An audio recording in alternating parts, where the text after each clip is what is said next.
ಗ್ರಾಹಕರೇ, ಆಗಿವೆಯಾ ನಿಮ್ಮ ಸಮಸ್ಯೆಗಳು ಕ್ರಾನಿಕ್? ಆಗಬೇಡಿ ಯಾವತ್ತು ಪ್ಯಾನಿಕ್. ಇದು ನಮ್ಮ ಕುಡ್ಲ ಬಿಸ್ನೆಸ್ ಕ್ಲಿನಿಕ್. ಇಲ್ಲಿದೆ ಕರ್ನಾಟಕ ಬ್ಯಾಂಕ್ ಬಿಸ್ನೆಸ್ ಟಾನಿಕ್.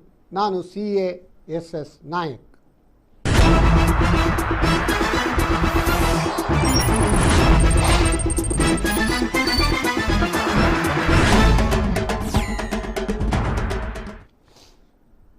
ವೀಕ್ಷಕರೇ, ನಿಮಗೆಲ್ಲರಿಗೂ ಕರ್ನಾಟಕ ಬ್ಯಾಂಕ್ ಬಿಸ್ನೆಸ್ ಟಾನಿಕ್ ಇದರ 187ನೇ ಸಂಚಿಕೆಗೆ ಸ್ವಾಗತ.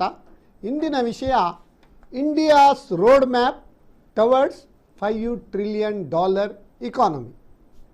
ಬಹಳ ಒಂದು ಸೆನ್ಸೇಷನಲ್ ಟಾಪಿಕ್.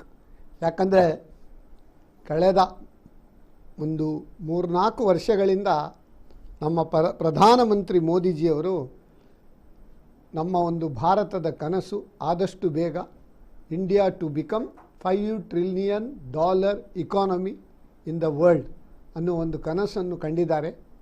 ಅದು 23-24ಗೆ ಕನಸು ನನಸಾಗುವುದಿತ್ತು. ಆದರೆ 2 ವರ್ಷ ಸತತವಾಗಿ ಕೋವಿಡ್ ಸಂದರ್ಭದಿಂದ ಪ್ರಪಂಚದಾದ್ಯಂತ ಎಲ್ಲ ದೇಶಗಳು ಹಿನ್ನಡೆಯನ್ನು ಕಂಡಿವೆ. Subsequent to that there was some geopolitical issue also, that is Russia-Ukraine war. In spite of that, India has bounced back, and India is considered as the fastest developing economy across the globe.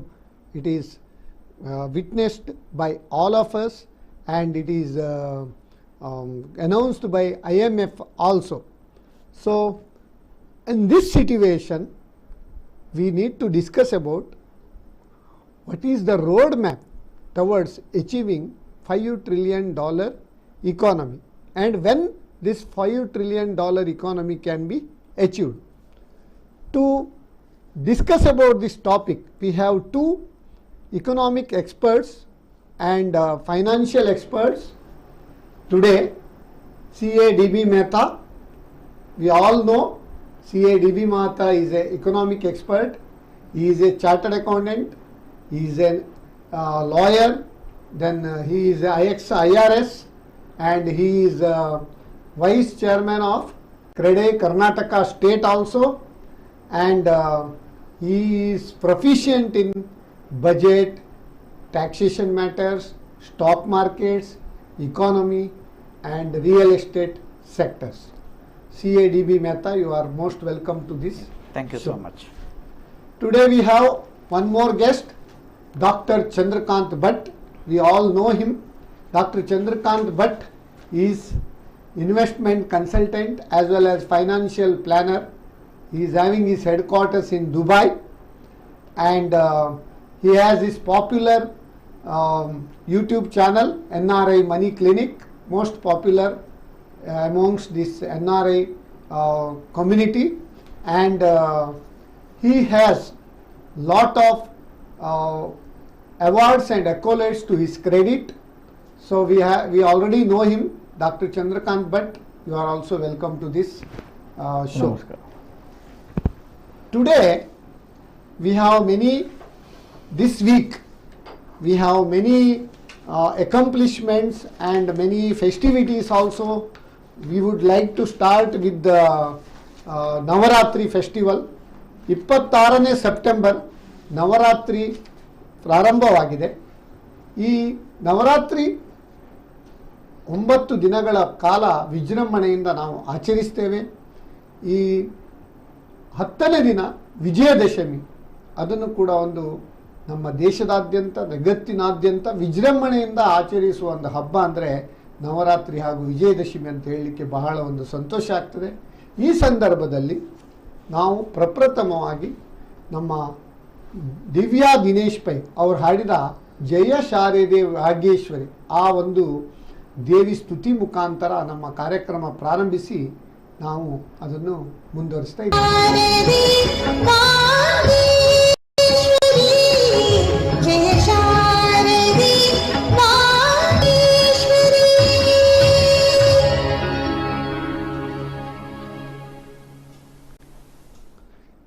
ಈ ನವರಾತ್ರಿ 9 ದಿನ ದೇವಿಯ 9 ಅನೇಕ ಒಂದು ರೂಪಗಳಲ್ಲಿ ನಾವು ಪೂಜಿಸ್ತೇವೆ.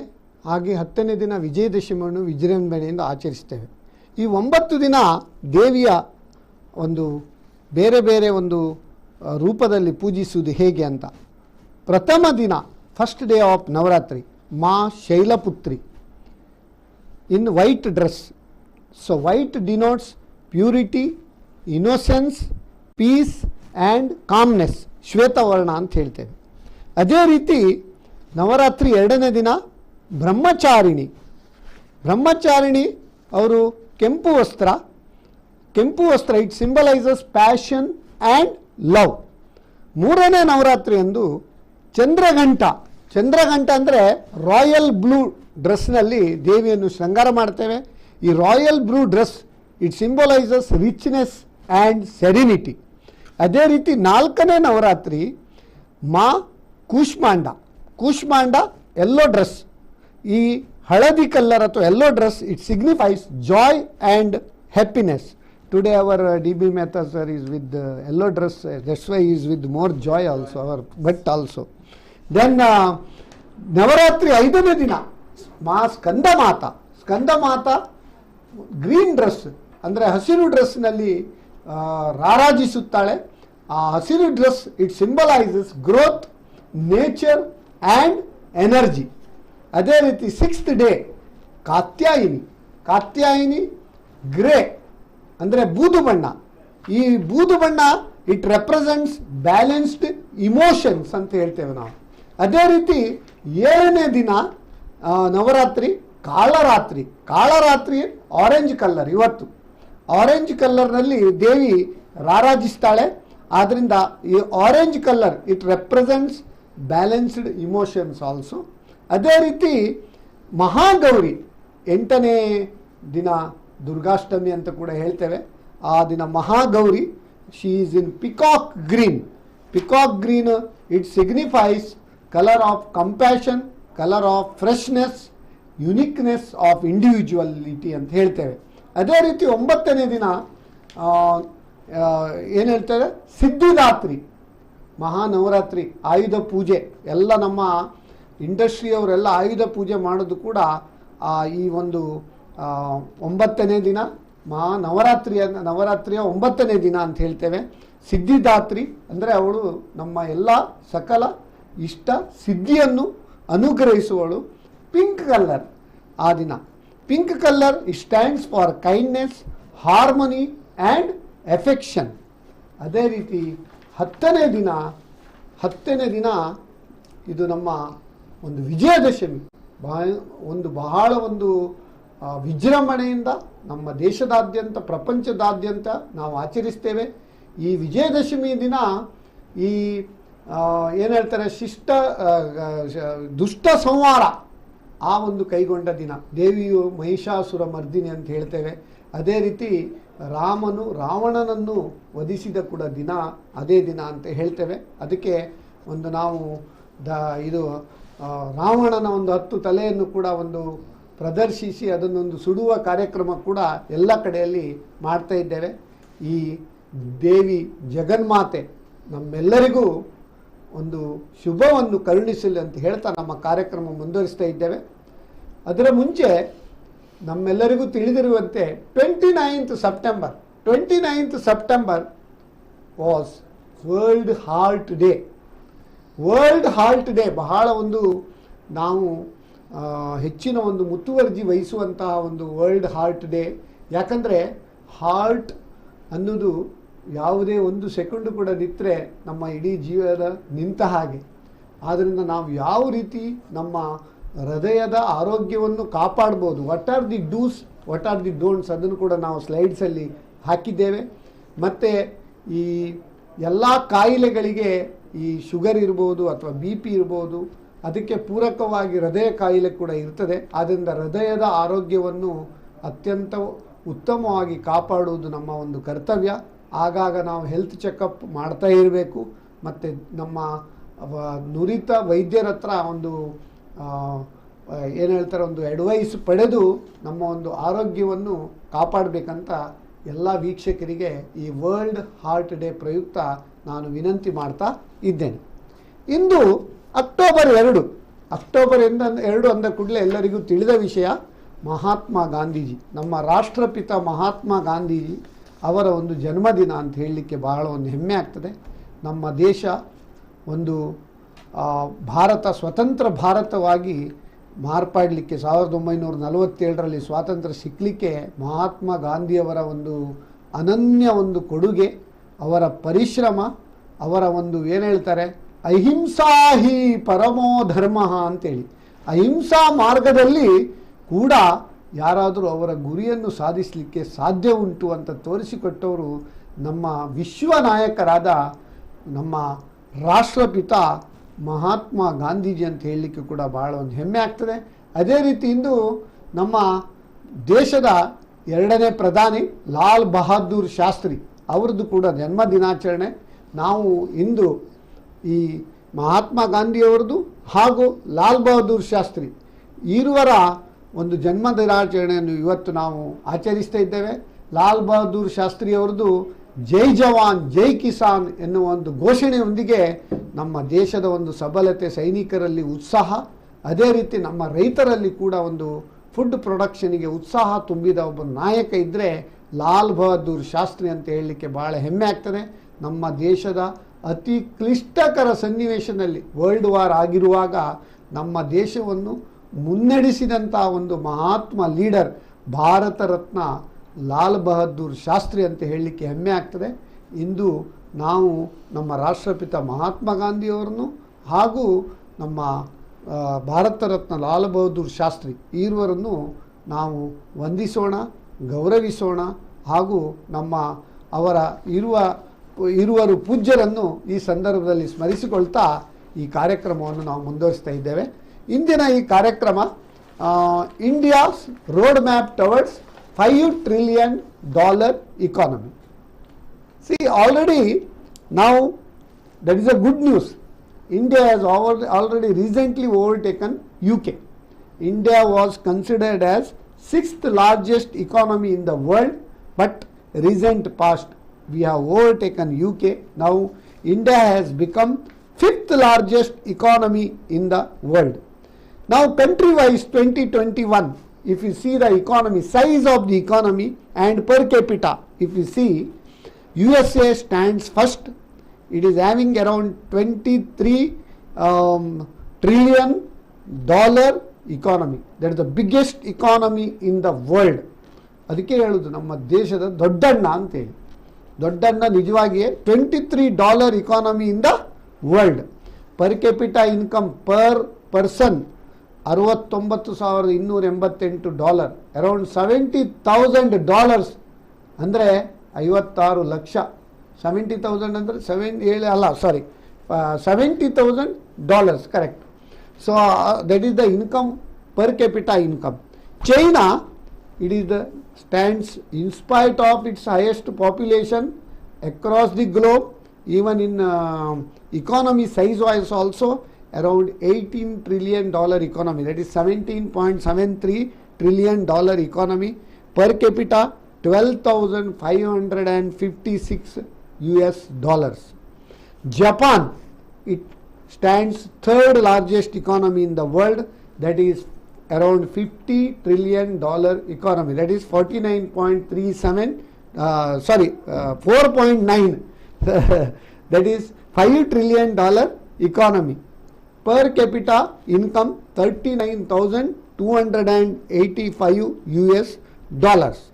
ಅದೇ ರೀತಿ Germany, it stands 4th, that is $4.22 trillion economy, having per capita income of $50,802 per capita income.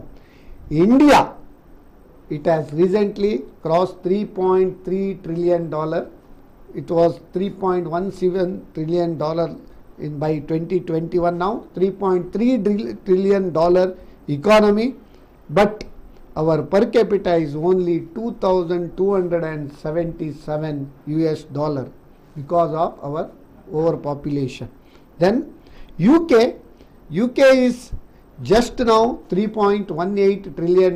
Just now I told we have crossed 3.3, and but their per capita is 47,334 US dollars.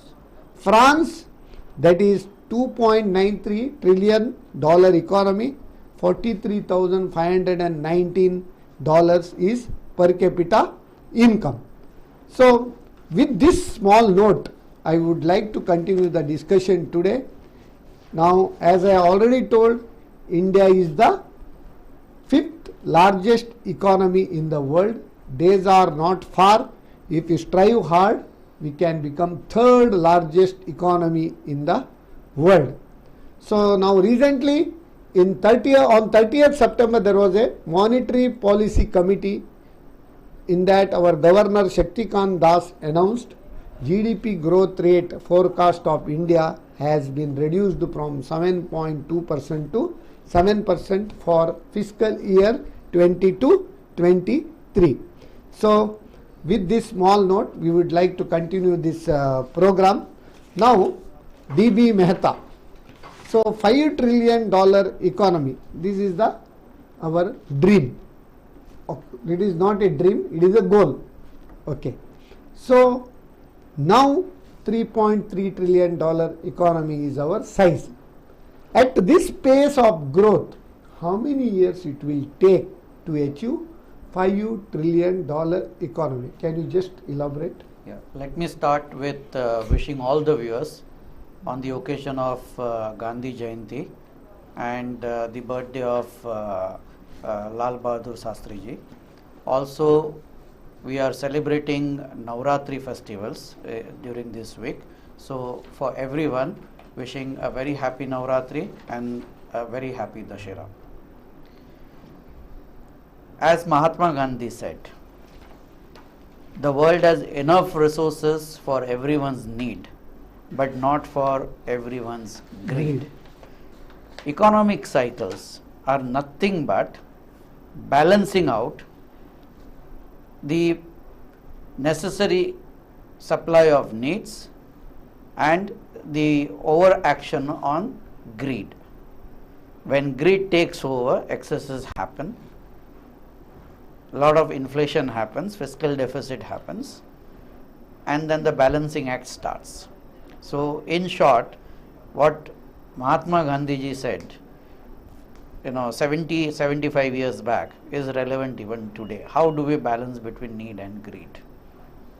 Now coming to the topic of $5 trillion economy, we have to understand how this is measured first. Then only we will be able to understand what are the components of the GDP. The three important aspects of measurement of GDP in dollar terms are A, real growth, real GDP based on the constant price factor of 2011 and 2012. It does not include inflation. The second factor is nominal GDP, which includes inflation. The third factor is the currency rate to the dollar of that particular economy. But finally the measurement is converted from your currency to dollars. So if you depreciate very rapidly, you may have a GDP growth within your country, but in dollar terms your economy may contract. If your currency appreciates in dollar, you may have a lower GDP growth rate, but in dollar terms it may show higher GDP growth rate. What happened between the UK and India, where India became 5th and UK became 6th, is nothing but the forex rate adjustment, where the sterling pound depreciated at a much faster rate than Indian rupee. So it's not that our GDP growth was very spectacular in the last couple of quarters and we jumped over to the 5th position. Is the forex rate which has helped us to overcome the UK in the 5th position. Now the Reserve Bank of India and the government releases GDP in both real terms and nominal terms. For the last year, the real GDP grew by, if I am not wrong, 8.2%. That is nominal GDP. No, that's a real GDP. Okay. We grew by 8.2%. but nominal GDP we grew by 19.5%. Now the difference between the two explains the increase in the prices in that particular year. Now if you look at the consumer price index for the last year, it went up by 6.5%. But the difference between the real and nominal GDP is around 11%. What does that 5% further jump explain? If you look at our price basket in the consumer price index, it covers primarily what a common man consumes. Whereas if you look at the GDP basket, it covers industrial products, it covers mining, it covers services and various other components of the GDP. The wholesale price index last year was averaging around 14% increase, whereas the consumer price index was averaging around 6.5%.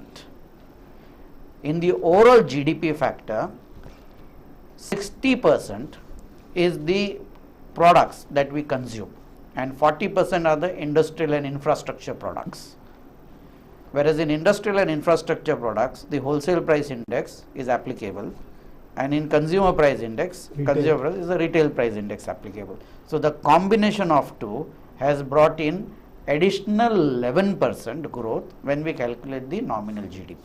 Okay. Now we have one caller before starting with the bhat. Hello. Sir ನಮಸ್ಕಾರ, ನಾನು ರಾಮರಾವ್ ಮಾತಾಡೋದು.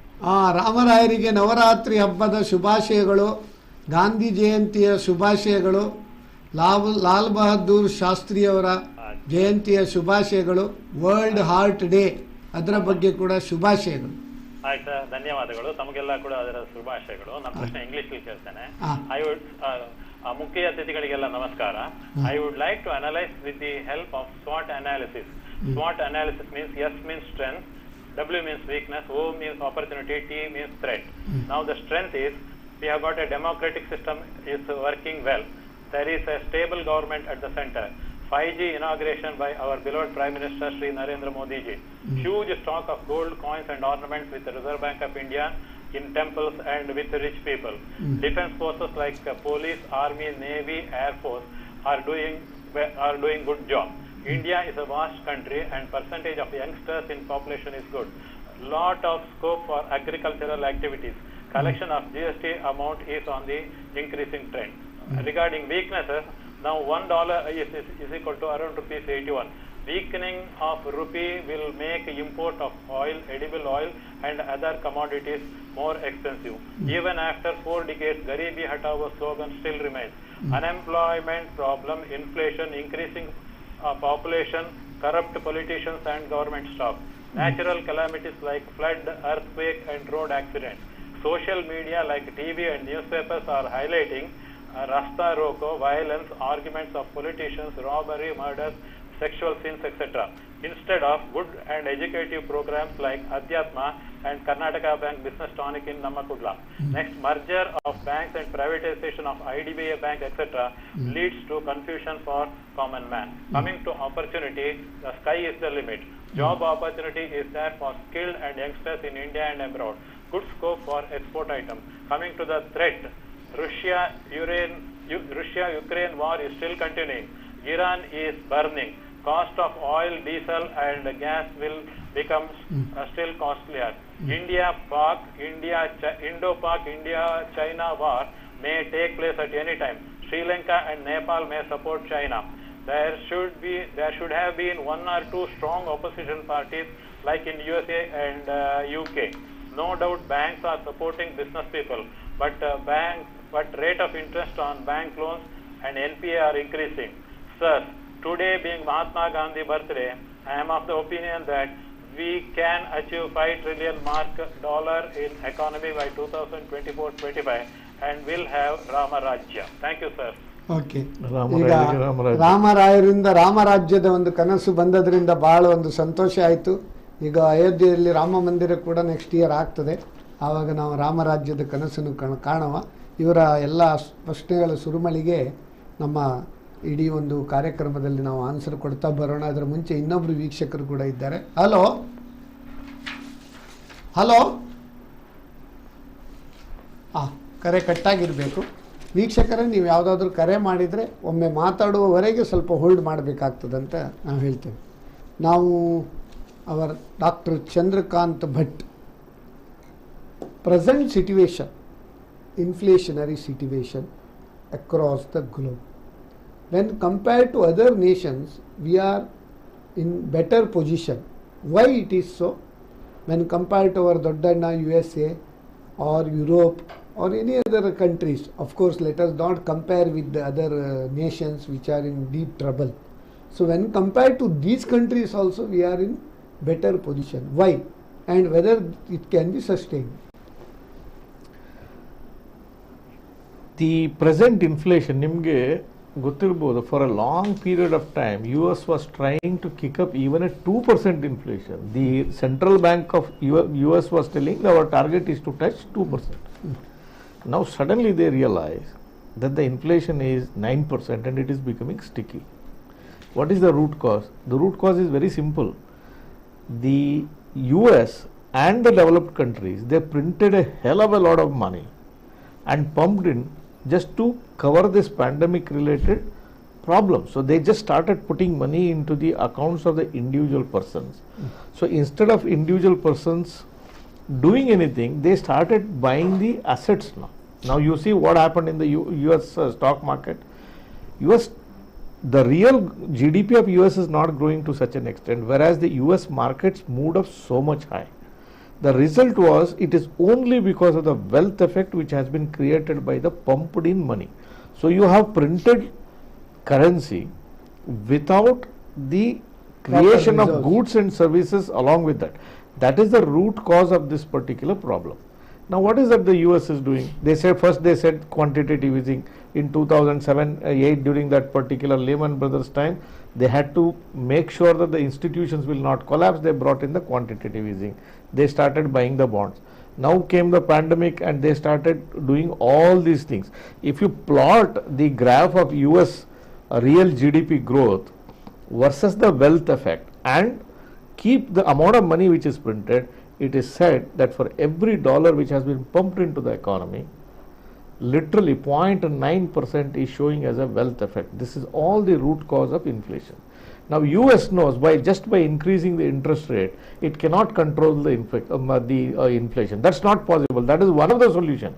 But the real thing for them to take is bring down the fuel which is creating this inflation, which is the money supply. So what they are trying to do now is suck out that liquidity. Earlier they pumped in the money into the system. Now they want to suck out. Now the amount of suction that they are applying is unbelievable. $95 billion is being sucked out of the US economy every month now. And if it goes for next 1 year, 95 billion into 12 months, more than $1 trillion kind of assets are being, the liquidity will be sucked out of the system. So unless the liquidity is sucked out, the inflation cannot be tamed.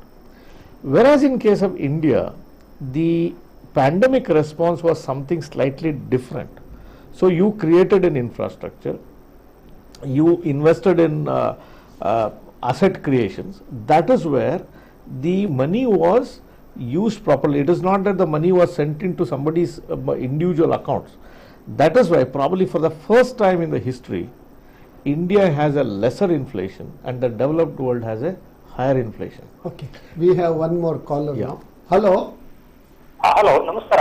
ನಮಸ್ಕಾರ. ಮೋಹನ್ ಪೈ ಅಂತ ಬೆಂಗಳೂರಿಂದ. Mohan Pai from Bangalore. ನಿಮ್ಮ ಪ್ರಶ್ನೆ ಕೇಳ್ಬೋದಾ? ನಾನೇನಂದ್ರೆ ಈಗ ಪ್ರಶ್ನೆ ಕೇಳಲ್ಲ? ಕೇಳಿ.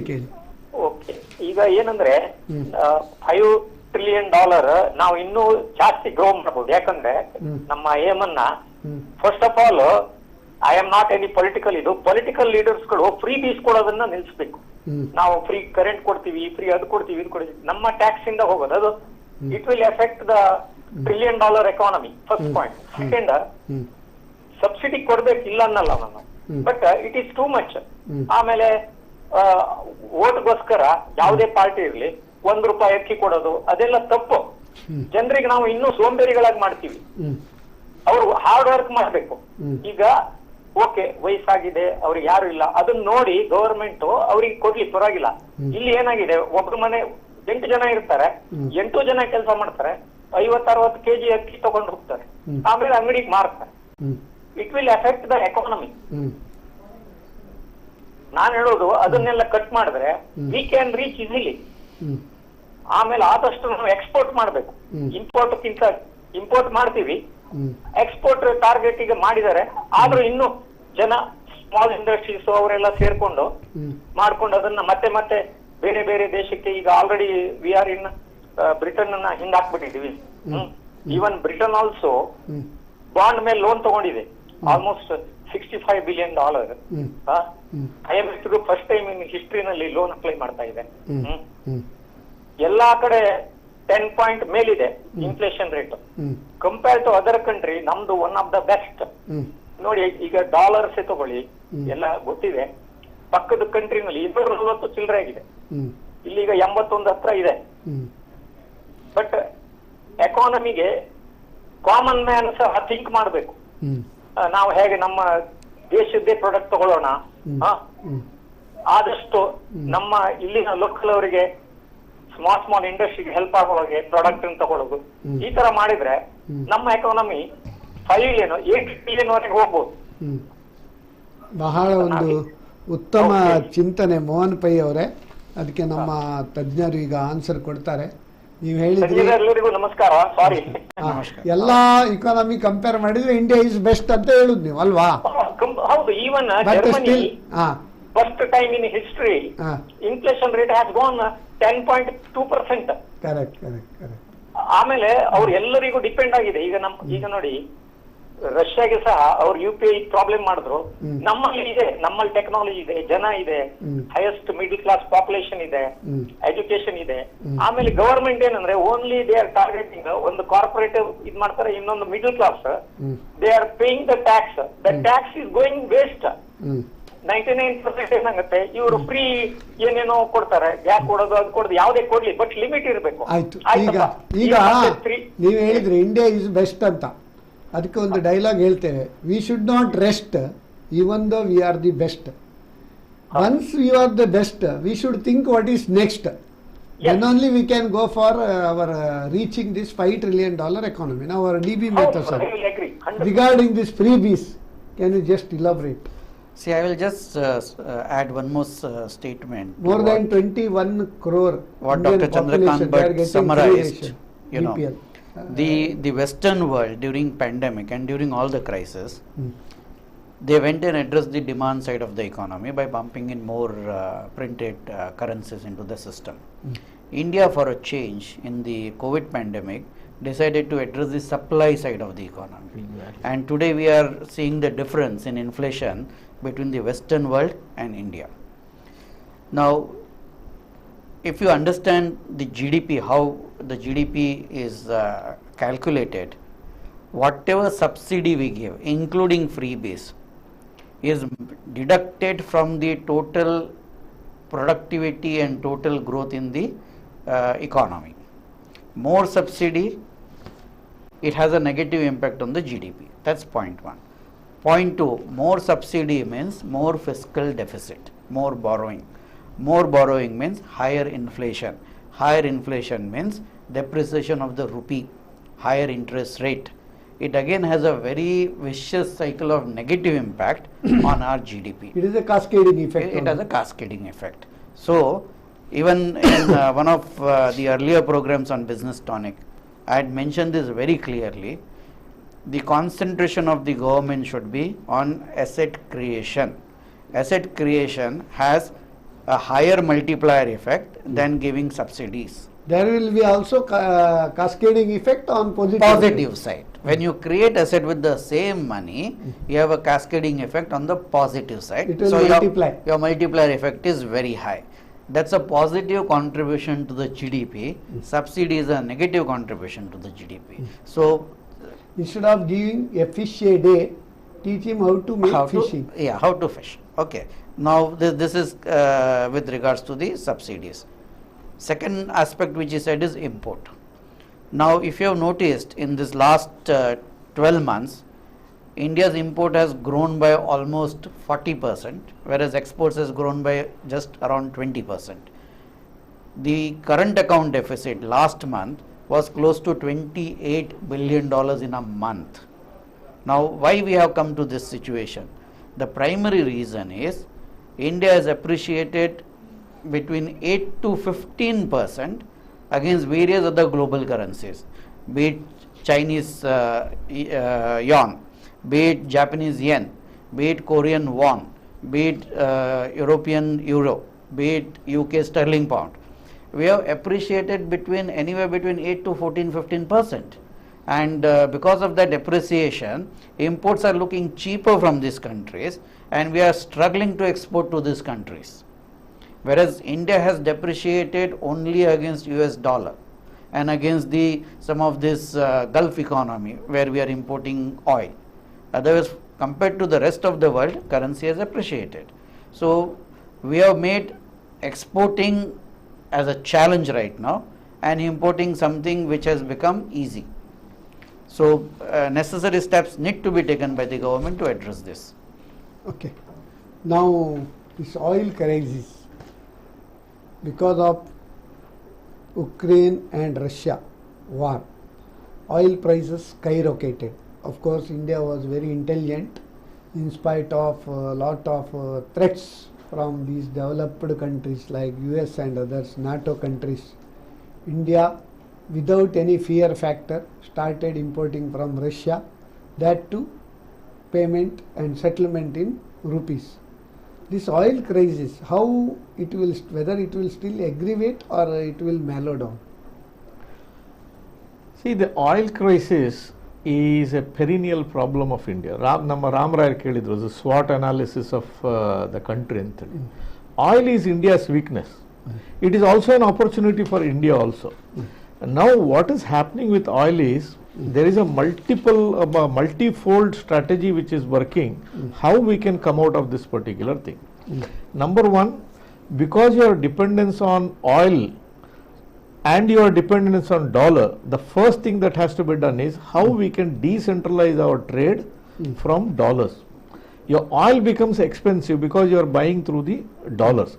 Now during this Ukraine war, the world learned for the first time that we can do trade without even the dollars. Now Russia ruble, now it is happening by Vostro and Nostro accounts. That means the Russian bank has a rupee account in India, Indian bank has the ruble account there. So it doesn't go through the dollar route. So you don't go through a SWIFT system and you do a transaction. So you are internationalizing the rupee and you are trying to do a transaction using the rupee. Now when you do these things with our currency, then at least the import bills will become very manageable. Now India is in discussion with Saudi Arabia to give oil to us using the Indian rupee. If Saudi is prepared to give, obviously the other countries will also be ready for it. You can have barter exchange also. Through Iran you can get it from the rupee thing. So internationalization of rupee is one thing which is happening, which can de-stress the oil trade. This is a short-term measure. Short-term in the sense how we can, without passing through the dollars, how we can do it. But the long-term measure is India has a clear policy. By 2047, India should be not depend on imported energy goods. Rather, it should produce the energy which is required within the country. What is that we are doing right now? See, there is a concerted effort at a farmer's level, where apart from growing the food grains at the farmer's level, can you grow energy? See, for example, ethanol could be the one thing, biofuels could be the one thing, hydrogen energy, which India is very good. See, today India is an importer of energy. India's real problem is oil. It is an energy starving country. If you are able to turn it around, the entire thing will shift itself completely. So India's weakness is India's opportunity.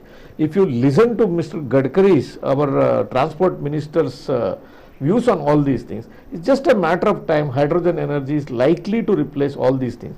We are working on solar energy, and the whole world knows how our Prime Minister is working extra length to make sure that world is going towards the clean energy. India is in the forefront, and when we have that scale of operations with us, it will all become cheaper. I'll tell you a case in example. I'll take a slightly deviant example here. Today is Lal Bahadur Shastri's birthday. We should go back to our independence days. 1955, India did not even have the enough foods in the country to feed its own population. From US. Yes, from 55 to When they started 1965. arm twisting us. Yeah, they were arm twisting us. Then came Mr. M.S. Swaminathan and our Lal Bahadur Shastri. Green Revolution. Then said that then we came the Green Revolution, and it completely transformed. It completely transformed. So we went through a Green Revolution. Today, during the Ukraine-Russia war, the world was looking towards India to supply the required wheat. Likewise, milk revolution came. Today we are the world's biggest producers of milk. We are biggest producers of poultry. We are second biggest producers of rice and wheat in the country. So if you have the We are leadership, milk surplus nation. right. So once we are able to wean ourselves away from this Western arm twisting, everything will fall in place. Even the crude oil will also is something which will go out of the thing. Once you remove dollar from our trade equations, a lot of things will change. Now we are measuring the economy using the dollar. But why don't you measure the economy based on purchase power parity? We are not even fifth. We are the third biggest economy in the world today. We are the third biggest. Don't feel happy that we are the fifth biggest. We are the third biggest today by purchase power parity. I live in Dubai. I tell people, don't feel bad that India has a lesser income. Your 30,000 rupees income, what you get, is same as 2 lakh rupees an NRI gets from outside of the world. So it is measured in terms of purchase power parity. Purchase power parity is the right way to measure Correct, your correct. But GDP, not- ultimately, your standard of living is based on your purchasing power parity only. Correct. Now, sector-wise GDP in India, I would like to brief. Services sector 54.27%. That major lion's share comes from services sector. This services sector consists of trade, hotels, transport, communication and broadcasting and other services 17.73%. Financial, real estate and professional services 23.07%.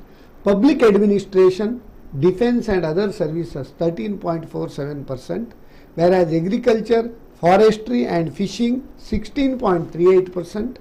Mining and quarrying only 2.37%, manufacturing 16.92%, then electricity, gas, water supply and other utility services 2.46%, construction 7.6%. This is the sector-wise GDP in India. Which GDP we can, in quick action, we can increase in fast? Now manufacturing sector 16.92%.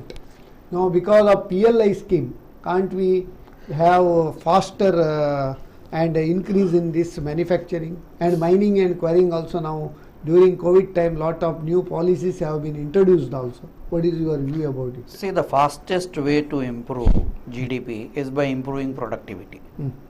To improve productivity, you have to invest in infrastructure, which is happening in a big way in India for the last decade or so. Gati Shakti. You have Sagar Mala, Bharat Mala, road and airporting connectivities.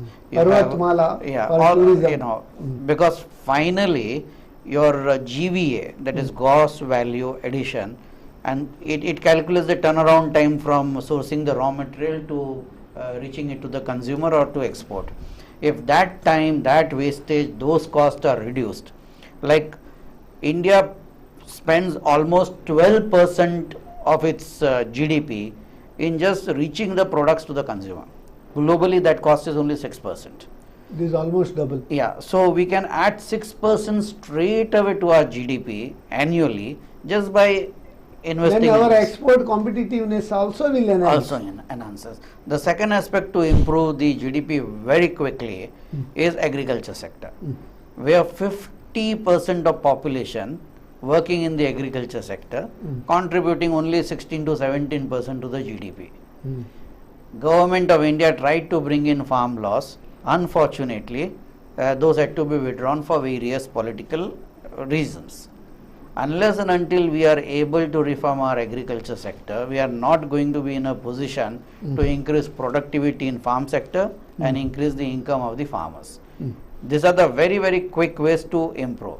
Manufacturing sector, PLI scheme, as you said, will add in the short run annually 2% to our GDP.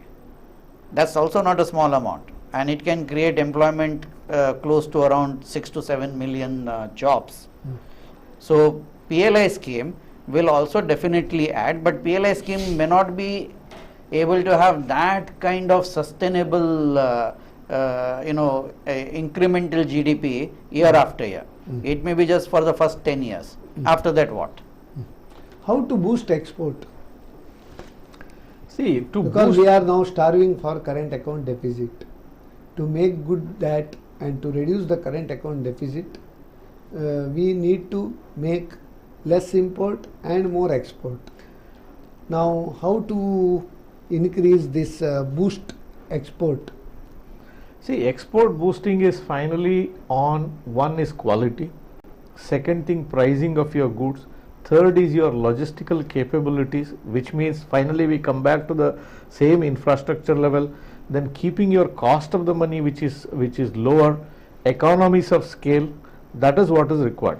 See, now because of this pandemic, one thing which is happening across the globe is you cannot depend on China wholeheartedly for all your supplies.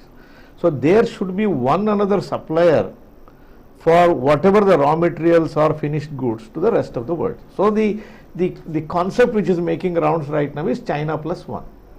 But who can be China plus one? So if somebody has to be there, they should be of China's size. So India could be one. There are countries of some these countries like your Korean the Koreas. Then you have the Taiwan, then you have Vietnam, you have Bangladesh. These are all the countries which are looking to replace China or to add one another source of supply. So this is giving a standard opportunity, one extra opportunity for us to increase the efforts. Government is also doing putting its efforts. Say now government is telling you come and manufacture in India. Of course we consume. It adds job, it adds to the GDP. You also export to rest of the world. Make in India. Make in India. One of the biggest transformation which is happening is India, apart from oil being its weakness, its dependence on the developed world for its defense requirements is one another problem. And this was one arm twisting exercise. The developed world, which is the Britain, the Eurozone and the Americans, played on India, and they are playing on every other country. This government has made a shift there that you have to indigenize this industry. Whatever you want for our defense ties, you manufacture in India. If we make a contract with you, whether it's a Rafale or buying guns or whatever it is, you manufacture that in India or you do a technology transfer here. So this will help you to reduce your import. And this will increase your the job opportunities in India, plus it will have a cascading effect on economy. See, the defense mostly requires a very high level of technological advances. Now we are already on that process only. I think by another 5-10 years, I think Make in India will definitely support our defense requirements also. Now it is time for a quick break. ವೀಕ್ಷಕರೇ, Karnataka bank business tonic ಕಾರ್ಯಕ್ರಮಕ್ಕೆ ಚಿಕ್ಕ ವಿರಾಮ, ಬ್ರೇಕ್ಗೆ ಬಾದ್.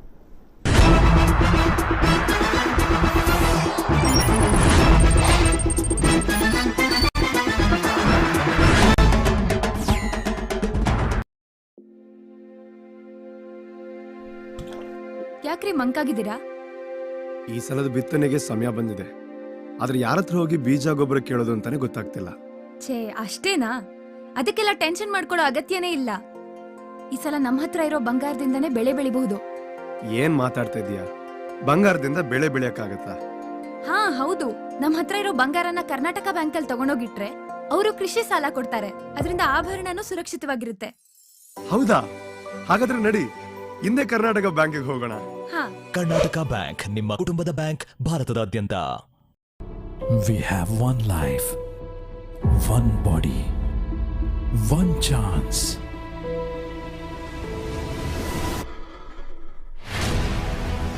I push my body to its limits. I make choices with long-term benefits. I choose Godama A2 ghee for my daily nutritional needs.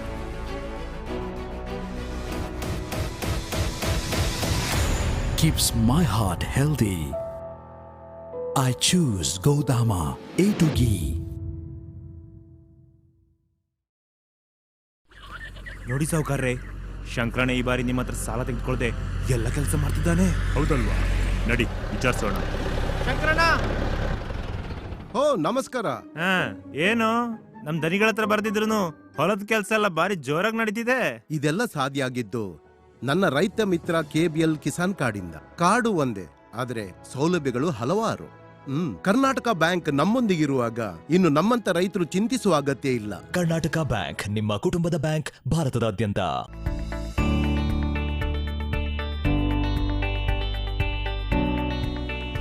ಮಗು ದಷ್ಟಪುಷ್ಟವಾಗಿ ಬೆಳಿಬೇಕು, ಸದಾ ಲವಲವಿಕೆಯಿಂದ ಇರಬೇಕು, ಯಾವಾಗಲೂ ನಗ್ನಾಗ್ತಾ ಆಟ ಆಡಬೇಕು ಹಾಗೂ ನೆಮ್ಮದಿಯಾಗಿ ನಿದ್ದೆ ಮಾಡಬೇಕಾ? ಹಾಗಾದ್ರೆ ತಡ ಯಾಕೆ? ಪ್ರತಿದಿನ ತಾಯಿ ಎದೆ ಹಾಲಿನ ಜೊತೆ ಜೀನಿ ಸರಿ ಇಟ್ಕೊಡಿ. ಒಂದೇ ತಿಂಗಳಲ್ಲಿ ನಿಮ್ಮ ಮಗುವಿನ ಬೆಳವಣಿಗೆ ನೋಡಿ ನೀವೇ ಖುಷಿ ಪಡ್ತೀರಾ.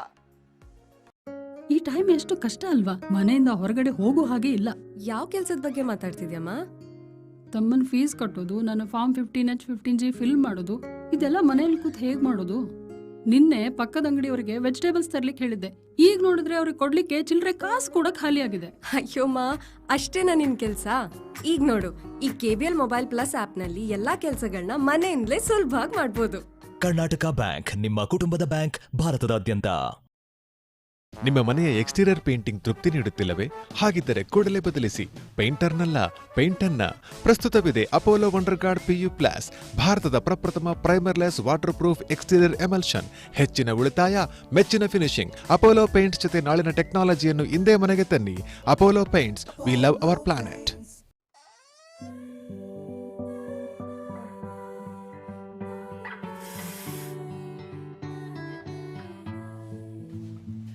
ನಿಮ್ಮ ಮಗುವಿಗೆ ನೀವು ನೀಡಬಹುದಾದ ಅತ್ಯುತ್ತಮ ಕೊಡುಗೆ ಎಂದರೆ ಅವರ ಉತ್ತಮ ಭವಿಷ್ಯ.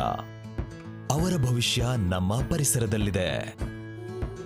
ಇಂದು ನೀವು ನಿಮ್ಮ ಮಗುವಿಗೆ ಉಡುಗೊರೆಯಾಗಿ ಕೊಡುವ ಒಂದು ಗಿಡ ಪರಿಸರದ ಹಸಿರನ್ನು ಜೀವಂತವಾಗಿರಿಸುತ್ತದೆ. ಜನಹಿತಕ್ಕಾಗಿ ಜಾರಿ. ಕರ್ನಾಟಕ ಬ್ಯಾಂಕ್, ನಿಮ್ಮ ಕುಟುಂಬದ ಬ್ಯಾಂಕ್, ಭಾರತದಾದ್ಯಂತ.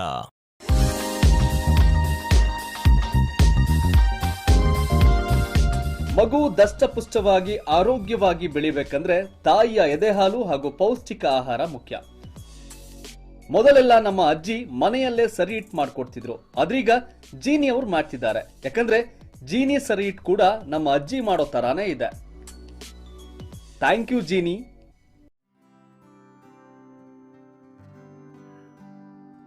ರೀ, ಏನ್ ಯೋಚನೆ ಮಾಡ್ತಿದ್ದೀರಾ? ಏನೂ ಇಲ್ಲ, ನನ್ನ ಸಾಧನೆಯ ದಾರಿಯನ್ನೊಮ್ಮೆ ನೆನಪು ಮಾಡ್ಕೊಂಡೆ. ನಿಮ್ಮ ಪರಿಶ್ರಮ ಮತ್ತೆ ಆತ್ಮವಿಶ್ವಾಸದಿಂದಾನೇ ನೀವು ಇಲ್ಲಿವರೆಗೂ ಬರೋದಕ್ಕೆ ಸಾಧ್ಯವಾಗಿತ್ತು. ಹೌದು, ಆದ್ರೆ ಅತಿ ಮುಖ್ಯವಾಗಿ ನನಗೆ ಬೇಕಾದ ಆರ್ಥಿಕ ನೆರವು ನನಗೆ ದೊರಕಿದ್ದು ಕರ್ನಾಟಕ ಬ್ಯಾಂಕ್ MSME ಲೋನ್ನಿಂದ. ಇವತ್ತು ನನ್ನ ಸಾಧನೆ ಏನೇ ಇದ್ರೂ ಅದು ಸಾಧ್ಯವಾಗಿದ್ದು ಕರ್ನಾಟಕ ಬ್ಯಾಂಕ್ನಿಂದ. ಕರ್ನಾಟಕ ಬ್ಯಾಂಕ್, ನಿಮ್ಮ ಕುಟುಂಬದ ಬ್ಯಾಂಕ್, ಭಾರತದಾದ್ಯಂತ. Mega Diwali Dhamaka at Bhima. From 30th September to 30th October 2022. Gold rates starting at only ₹4,199 onwards per gram. 1 gold coin free with every 10 grams of gold purchase. Get up to ₹10,000 off per carat on diamond. Up to 50% off on making charges of silver. Bhima Jewelers, Bengaluru, Udupi, Hassan, Mangaluru, Shivamogga, Vijayawada, Chennai, Rajamundry. Terms and conditions apply.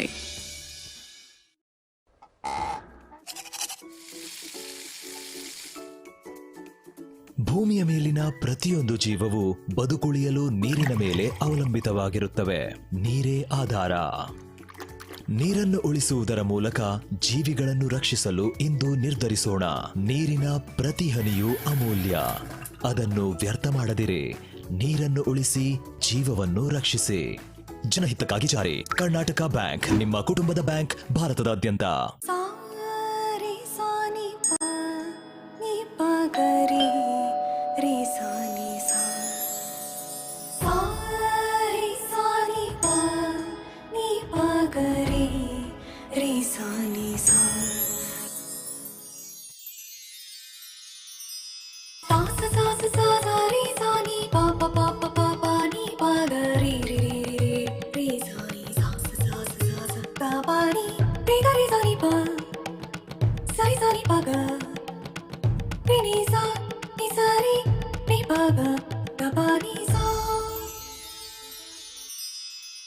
ಸುಮಾರು 70 ವರ್ಷಗಳಿಂದ ನಿಮಗೆಲ್ಲ ಸಂಭ್ರಮದಲ್ಲಿ ನಾವು ಜೊತೆಯಾಗಿದ್ದೇವೆ. ಕಾಲ ಬದಲಾಗ್ಬೋದು, ಆದ್ರೆ ನೀವು ನಮ್ಮ ಮೇಲಿಟ್ಟಿರೋ ನಂಬಿಕೆ ಅಲ್ಲ. ಪರಂಪರೆಯಿಂದ ಪರಂಪರೆವರೆಗೂ ಎಲ್ಲಾ ಸಮಾರಂಭಗಳಿಗೆ Nutan cloth centre Madantyar.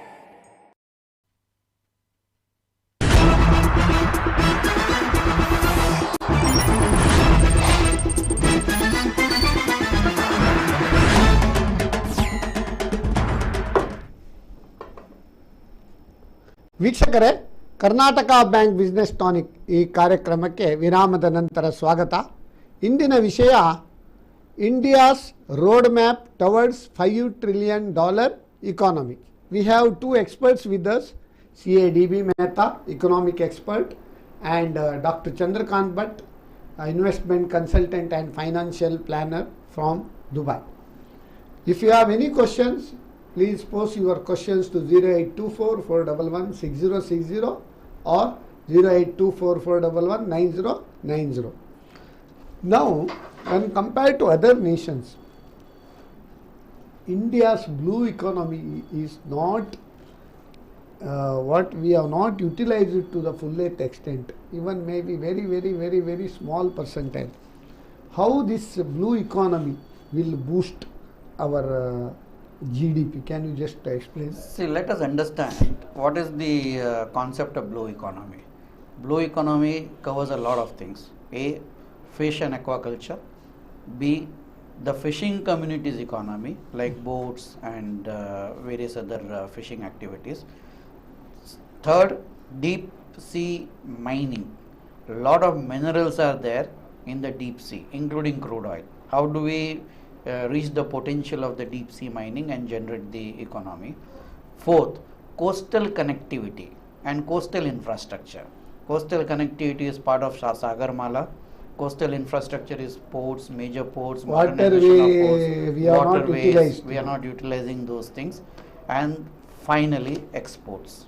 How do we bring down the cost of logistics? How do we facilitate export at the least cost and in the fastest possible Development time? of ports. Yeah, development of ports.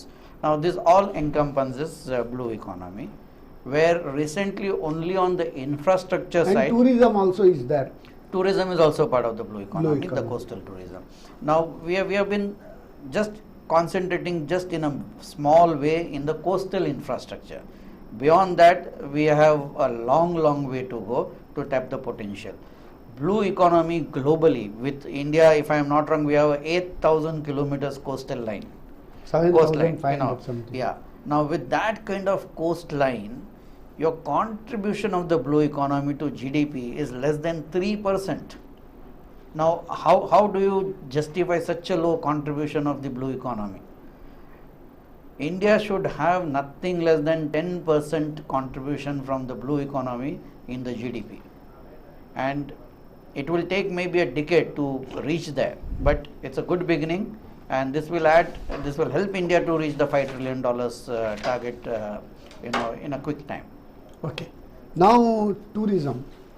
Tourism sector is the most popular because people want to go around. People want to. Now, in India, problem is here, rather than we like to tour within India, we would like to tour global areas, other countries. What may be the reason of this? We would like to tour abroad rather than touring India. What are the lacunas and how it can be developed? Because you have traveled extensively across the globe. Let us first of all think not in that direction. See, if somebody wants to come to India to visit India, so it's natural for an Indian to travel outside of India as well. It is just not traveling to US or to Europe. There are people who travel to all kinds of locations. See, people go to Vietnam, people go to Thailand, people go to Japan. A lot of places people visit. People go to Antarctica, the South America. So let's not get into the debate of whether it's going outside and you will not go outside, go inside. I am a mad traveler. You go to any part of India today, you have travelers there. Recently, I went to, when the Northeast was open, I went to Northeast in the month of February or March. I was surprised to see even Northeast is packed. You don't get hotel connections. You don't get hotel bookings. I had booked for 3 days. I wanted to stay for one extra day. All the hotels said no, we don't have space at all. You don't get a airlines ticket. Even within India, you go, there is huge tourism is there. Look at Karnataka itself. Go to any now recently because of pent up demand, because 2 years COVID time, nobody traveled. even otherwise also people are traveling. Go to Bangalore on a weekend today. People will get out of Bangalore. You come on the Shimoga road, you go towards the Mysore road, Madikeri road, Chikmagalur road, you go anywhere over the weekend, there is a massive traffic jam that will happen. That means people travel. Go to any Malnad areas. During the weekend, there is crowds which are coming from Bangalore and there is traveling is there. Go to Goa, go to places like Gokarna. Traveling is there. There is a vast tourism is there. Tourism infrastructure is to be improved a lot. Absolutely no doubt. But compared to what it was 10 years before, traveling in India has become much cheaper now. I have statistics. Top 10 countries with the most popular tourists. France has got 90 million tourists. Spain has got 83.7 million. United States has got 79.3 million in spite of the strict visa restrictions. China has got 65.7 million. Italy has got 64.5 million. So small country. Turkey, small country, 51.2 million. Mexico, 45 million. Thailand, 40 million. Germany, small country, 40 million, 39.6. United Kingdom, 39.4 million. India, so vast country, lot of heritages. In spite of that, only 17.9 million. Not even half of the next this. So India makes the 22nd most visited nation in the world and 8th in Asia Pacific. How to improve this? The reason for that is, one, you need to market yourself as a destination for tourism. This must happen. Second thing, while you market connectivity improvement. Yeah, connectivity improvement, your hotels, cleanliness is the most important part of public toilets. This has to be there. And don't think India is not all that much bad. See, for example, I had visited Varanasi multiple number of times. I could see in Allahabad as well as now the Prayagraj, and in Varanasi, the systems are completely different. You go to Varanasi, whatever that is required to be done from the administration side has been done. One thing the administration could not improve was the spitting habit of the people. Everything has been changed in Varanasi except the spitting habit of the people. That the mindset of people also has to change there. Okay. Then the belief that India is not a safe country to travel. There is a truth in it. See, you should make the country safer. That's one of the reasons. Now, after this Article 370, I think tourists to Kashmir, it has been increased. How is the situation now there? See, tourism to Kashmir, one of my family members just traveled 1 week back to Srinagar. Hotels are jam-packed. It is filled with Indian tourists primarily at this moment. Foreign tourists are still not seen to such a large extent. The hotel rates have doubled in the last 2 years, per day room rent. And it's doing exceedingly well. And whatever perception one may have reading through social media, the tourist place in Kashmir is 100% safe. And it has been there like this for the last 3-4 years. It is only at the border area there are certain safety concerns.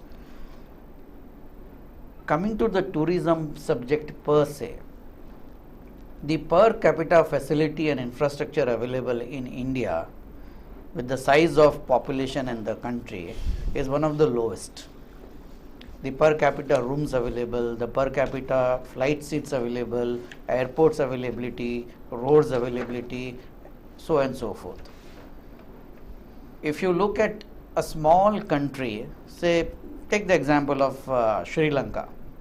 Before pandemic, 20% of GDP was the contribution from tourism. If you look at Thailand, 18% of the GDP comes from tourism. Thailand, it is different. If you look at India, it only contributes 2% of GDP. Now you see the scope that we have in increasing tourism, and at least start making it contribute 5 to 6%. We have tremendous scope, and tourism has the maximum impact And on highest employment generation, highest employment generation impact. So I think you can accelerate in that So part. tourism is one area where government has to concentrate in a big way. Now, India is considered as the third largest ecosystem for startups across the globe after USA and China. USA has got 625 unicorns, China has 312, of course India is lagging behind 68 unicorns. Recently, in the first half of 22 itself, 254 unicorns have been added across the globe. So, there are presently 107 unicorns in India, total valuation of $340.7 billion. Because startups also, they can contribute a lot for the our GDP. So, Bangalore, it is number 1 in India, 8th in the world.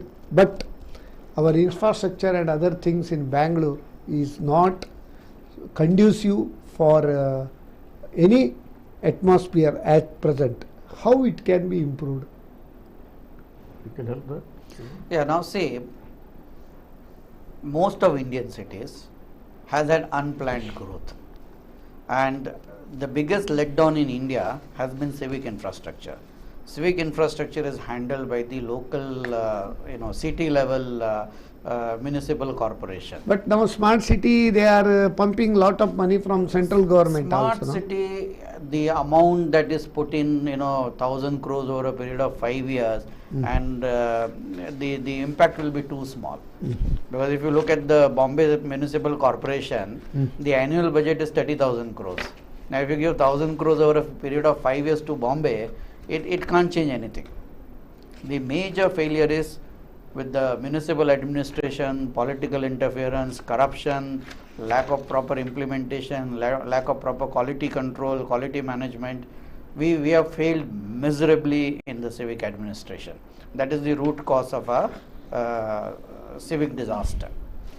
Now, coming to this unicorn, even now with all its limitations, Bangalore still will continue to be number 1 in the country. What worries me is whatever unicorns we are having, majority of them are in the service sector. We want unicorns in technological innovations. We want unicorns to come out with new healthcare products. Agri-tech, health tech, fintech. So unless and until our unicorns are innovation and technological driven and product driven, we will hit a roadblock maybe a decade down the line. Okay. Now, banking ecosystem. I think in India's banking ecosystem is also good. And tax ecosystem. How you can differentiate between other part of the nations in the globe versus India? See, I don't think Indian banking system is lagging behind that way. The cost structure of banking elsewhere is not cheap. It is definitely not cheap.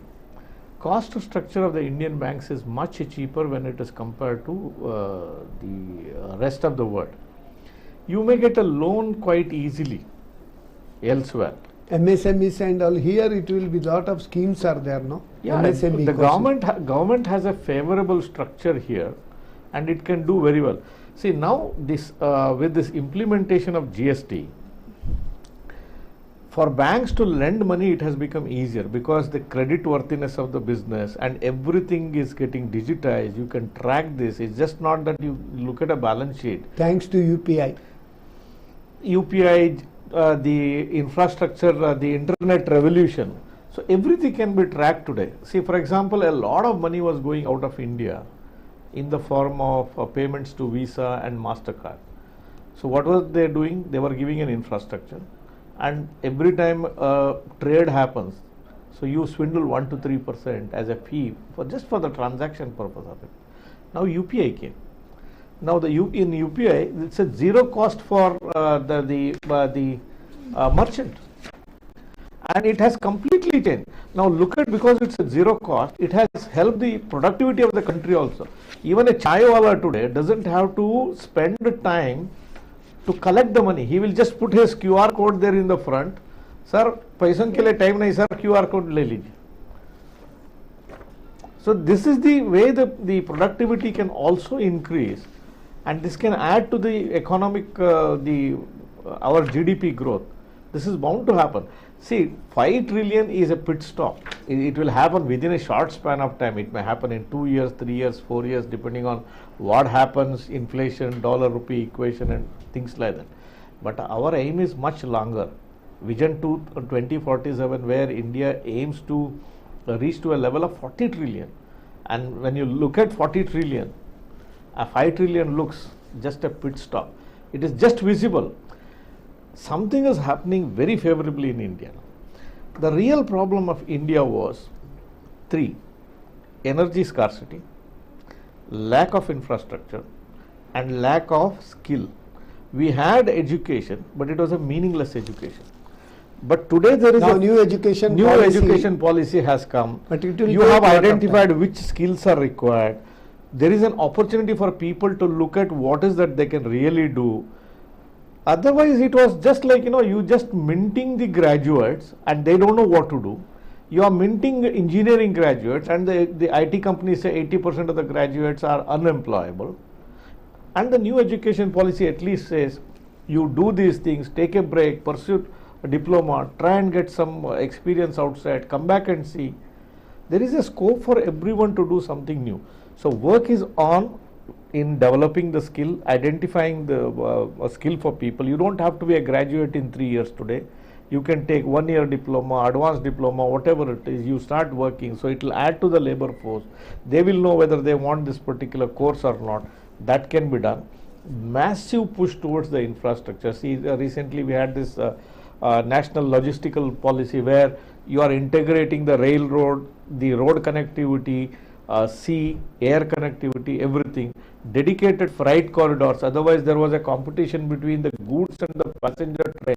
Passengers will always will supersede the movement of the goods. It is slowing down the whole process, now increasing the cost. But the issue is population. So India is the second largest populated country in the world, next to China. But China has got one child policy and other things they have controlled now. But India has no such measures. Is it not an impediment for the growth of the country? See, instead of restricting the size of family by way of a law, as China did, the better things would be incentivize the families which has small members of family, like keep a restriction for 2 children per family for government jobs, for political posts, for getting various cheap ration and so on and so forth. So that indirectly can help in bringing down the population reduction.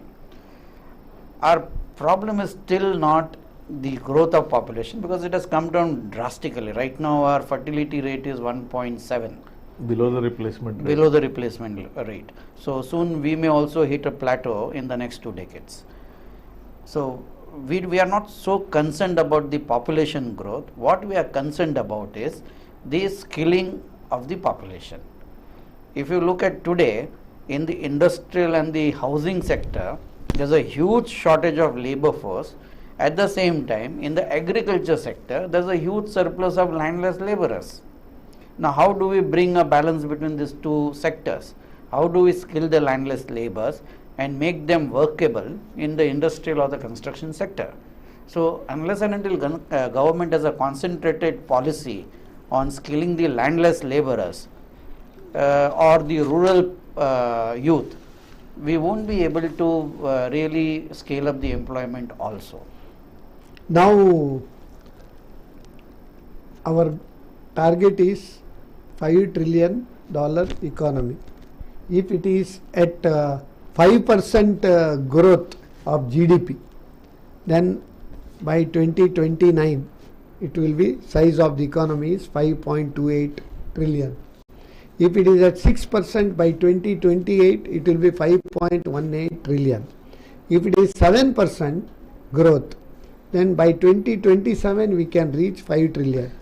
That if is the real GDP growth. 8% growth. That is real GDP only. I am mentioning.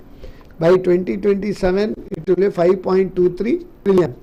As per your now projections, when it is possible?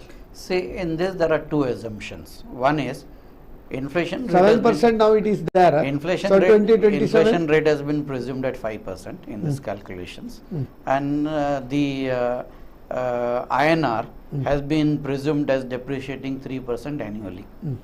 If these parameters are met, we will be able to reach $5 trillion economy as per this particular statistics. But that means by 2027? Yeah, but inflation 2027? It depends on the forex.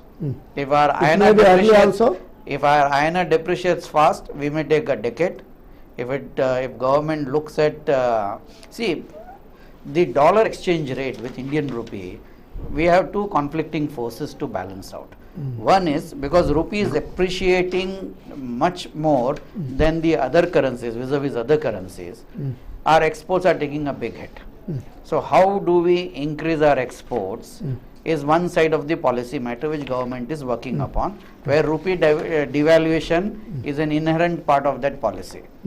The other part of the policy is how do we become a $5 trillion economy, where the inherent part is rupee depreciation only of 3%. Both are conflicting. Okay. So if the government is able to achieve a balance between the two, by 2028 we should be a $5 trillion economy. Okay, very nice. Now it is time to wind up now. To sum up, what is your opinion, where we are lagging behind to make good this GDP, to accelerate further? No, we have to work faster towards energy sufficiency in the country. It's a wish list, but it takes its own time. The quicker we are able to make ourselves independent, we should put more energy for the energy sector. Absolutely.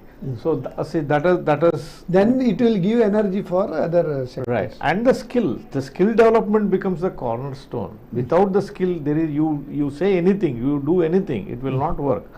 The India is a labor force. It's a pool of talent, but we have to develop it. So unless proper education, proper skill, just getting ranks, minting people out of the coaching mandis will not take you anywhere. I'll just add one more thing to this quick way of moving forward. So like some of these Asian economies have 60 to 70% of women in the labor force. Yes. In India, it is only 16% of the total enterprises. Yeah. Even though it is 51% is in the India, it population. is still below 20%. So how do we bring women into Correct. the labor force? Because that will be a very quick way of adding to the GDP. And it's not that these are all uneducated women or rural women. Even educated urban women, after their marriage, they prefer to be housewife than to add to the economic growth. That is the thing. Now I think it is time to wind up. We have already spent now 90 minutes for the show. It is very fruitful discussion. Really, on behalf of our viewers, I wish both of you, C.A. D.B. Mehta and Dr. Chandrakant Bhatt, Shubha Navaratri, Happy Navaratri, and ನಿಮ್ಮ ಇಬ್ಬರಿಗೂ ನಮ್ಮ ಸಮಸ್ತ ವೀಕ್ಷಕರ ಪರವಾಗಿ ಕೃತಜ್ಞತೆಗಳು ಹಾಗೂ ಧನ್ಯವಾದಗಳನ್ನು ಅರ್ಪಿಸ್ತೇನೆ. How to accelerate this, there is one ಸುಭಾಷಿತ ಇಸ್ ದೇರ್, ಉದ್ಯೋಗೇ ನಾಸ್ತಿ ದಾರಿದ್ರ್ಯಂ ಜಪತೋ ನಾಸ್ತಿ ಪಾತಕಂ ಮೌನೇ ಚ ಕಲಯೋ ನಾಸ್ತಿ ನಾಸ್ತಿ ಜಾಗರಿತೆ ಭಯಂ. That means udyoge nasti daridram. If you work hard, everybody should work hard, strive hard. There is no question of any daridram. Poverty. Japato nasti patakam. If you God fearing, if you go in the right path, you cannot do wrong things. Maunecha kalaho nasti. If you keep quiet, silence, then there is no question of quarrel. Nasti jagarite bhayam. If you are well informed, if you are alert, there is no question of fear. So let us move forward, and we have rich, abundant natural resources. We have abundant human resources. It is said human resources get depleted when it is not used, whereas natural resources get depleted when it is used. So value addition for natural resources also required. Mining also we have not tapped properly. Value additions also required. Instead of exporting iron ore, we can export iron also. Lot of value additions also we can make. For that we require planning. So to sum up, amantram aksharam nasti, nasti moolam anaushadam, ayogyaha purusho nasti, yojakaha tatra durlabhaha. Amantram aksharam nasti, there is no word without meaning. Nasti moolam anaushadam, there is no root or a leaf of a plant without medicinal value. Ayogyaha purusho nasti, there is no useless person, he is used less. Whereas yojakaha tatra durlabhaha, we require planning. Planners are in shortage. Let's plan properly. Let us proceed with the plan. Definitely our dream can be converted into goal. Goal should be converted into action, and definitely action can come out with the results. With this small note, we will conclude today's session. Before concluding, ವೀಕ್ಷಕರೇ, ನಿಮ್ಮಲ್ಲಿದೆಯಾ finance, taxation ಹಾಗೂ banking confusion? ನಮ್ಮಲ್ಲಿದೆ Karnataka bank business tonic solution ಅಂತ ಹೇಳ್ತಾ ಈ ಕಾರ್ಯಕ್ರಮದ ಮರುಪ್ರಸಾರ ಇದೇ ಬುಧವಾರ ರಾತ್ರಿ ನಮ್ಮ ಕುಡ್ಲ 24/7 ಚಾನಲಲ್ಲಿ ನೀವು ನೋಡ್ಬೋದು. ಹಾಗೂ ಈ ಎಲ್ಲ ಕಾರ್ಯಕ್ರಮವನ್ನು ನಾವು ಯೂಟ್ಯೂಬ್ ಹಾಗೂ ಫೇಸ್ಬುಕ್ಕಲ್ಲಿ ಅಪ್ಲೋಡ್ ಮಾಡಿದೆವು ಅಂತ ಹೇಳ್ತಾ, ಸರ್ವೇ ಜನಾಃ ಸುಖಿನೋ ಭವಂತು, ಸಮಸ್ತ ಸನ್ಮಂಗಲಾನಿ ಭವಂತು ಹೇಳ್ತಾ, ಈಗ ಇಂದು ನಮ್ಮ ರಾಷ್ಟ್ರಪಿತ ಮಹಾತ್ಮ ಗಾಂಧಿಯವರ ಅತ್ಯುತ್ತಮ ಜನಪ್ರಿಯವಾದ ಒಂದು ಪ್ರೇಯರ್ ಅಂತೂ ಹೇಳ್ಬೋದು, ಅಥವಾ ಒಂದು ಸಾಂಗ್ ವೈಷ್ಣವ ಜನತ, ಅದನ್ನು ಒಂದು ಹಾಕಿ ನಮ್ಮ ಕಾರ್ಯಕ್ರಮವನ್ನು ಇಲ್ಲಿಗೆ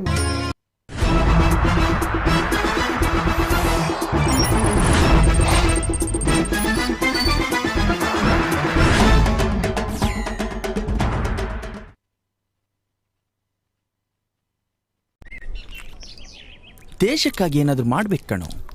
ಹೌದು ಕಣು. ಆರ್ಮಿಗೆ ಸೇರ್ಕೊಂಡ್ರೆಗೆ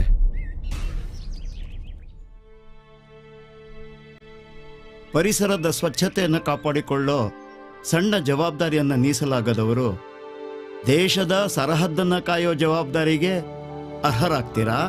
ನಮ್ಮ ದೇಶ ನಮ್ಮ ಹೆಮ್ಮೆ, ಸ್ವಚ್ಛ ಭಾರತ ನಮ್ಮೆಲ್ಲರ ಕರ್ತವ್ಯ. ಜನಹಿತಕ್ಕಾಗಿ ಜಾರಿ. ಕರ್ನಾಟಕ ಬ್ಯಾಂಕ್, ನಿಮ್ಮ ಕುಟುಂಬದ ಬ್ಯಾಂಕ್, ಭಾರತದಾದ್ಯಂತ. ನಾವು ಮಾಡೋ ಪ್ರತಿ ನಿರ್ಧಾರಕ್ಕೂ ಅನೇಕ ಅಭಿಪ್ರಾಯಗಳು ಬರುತ್ತೆ. ಅದು ಸರಿಯಿಲ್ಲ, ಇದು ಬೇಡ, ಈ ರೀತಿ. ಆದ್ರೆ ಒಂದು ನಿರ್ಧಾರ ಮಾತ್ರ ಯಾವಾಗ್ಲೂ ಸರಿಯಾಗಿರುತ್ತೆ. ಅಪ್ಪ ಹೇಳೋ ಹಾಗೆ ಆಭರಣ ಕೊಳ್ಳೋದು ತಪ್ಪಾದ ನಿರ್ಧಾರ ಅಂತ ಯಾರಾದ್ರೂ ಹೇಳಿದಾರಾ? ಹೇಳಿದಾರಾ? ನಂಬಿಕೆಯಾದ ಜ್ಯುವೆಲ್ರಿ ಆಗಿರಬೇಕು ಅಷ್ಟೇ.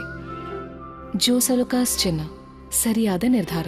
ಸಿಗರೇಟ್ ನಿಮ್ಮ ಜೀವನದಲ್ಲಿ ಎಲ್ಲವನ್ನೂ ಸುಡುತ್ತೆ.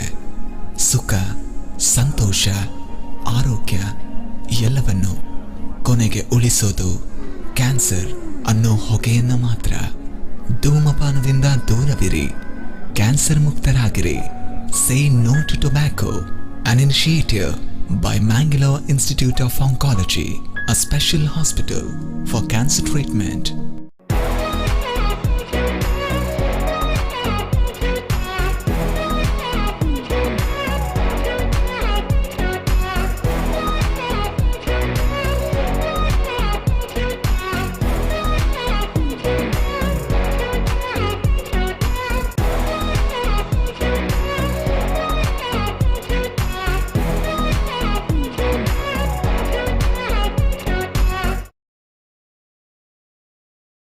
ಡಾಕ್ಟರ್ ಸಾಯಿಲ್ ಹಾಕೋದಕ್ಕೆ ಶುರು ಮಾಡಿದಾಗಿಂದ ಫಸಲು ಜಾಸ್ತಿ ಬರ್ತಾ ಇದೆ.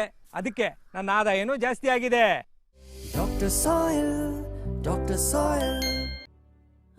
ನಿನ್ನೆ ನಾವು ಹೋಗಿ ಡಬಲ್ ಸೇಫ್ಟಿ ಇರುವ ಲಾಕರ್ ಪರ್ಚೇಸ್ ಮಾಡಿದ್ವಿ.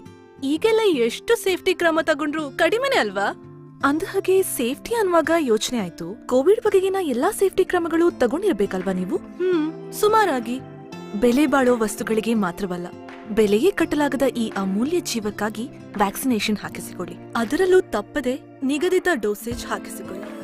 ಜನಹಿತಕ್ಕಾಗಿ ಜಾರಿ. ಕರ್ನಾಟಕ ಬ್ಯಾಂಕ್, ನಿಮ್ಮ ಕುಟುಂಬದ ಬ್ಯಾಂಕ್, ಭಾರತದಾದ್ಯಂತ. ಯಾಕ್ರಿ ಮಂಕಾಗಿದ್ದೀರಾ? ಈ ಸಲದ ಬಿತ್ತನೆಗೆ ಸಮಯ ಬಂದಿದೆ, ಆದ್ರೆ ಯಾರತ್ರ ಹೋಗಿ ಬೀಜ ಗೊಬ್ಬರ ಕೇಳೋದು ಅಂತಾನೆ ಗೊತ್ತಾಗ್ತಿಲ್ಲ. ಛೇ, ಅಷ್ಟೇನಾ? ಅದಕ್ಕೆಲ್ಲ ಟೆನ್ಷನ್ ಮಾಡ್ಕೊಳ್ಳೋ ಅಗತ್ಯನೇ ಇಲ್ಲ. ಈ ಸಲ ನಮ್ಮ ಹತ್ರ ಇರೋ ಬಂಗಾರದಿಂದನೇ ಬೆಳೆ ಬೆಳಿಬಹುದು. ಏನ್ ಮಾತಾಡ್ತಾ ಇದೀಯಾ? ಬಂಗಾರದಿಂದ ಬೆಳೆ ಬೆಳೆಯಕ್ಕಾಗತ್ತಾ?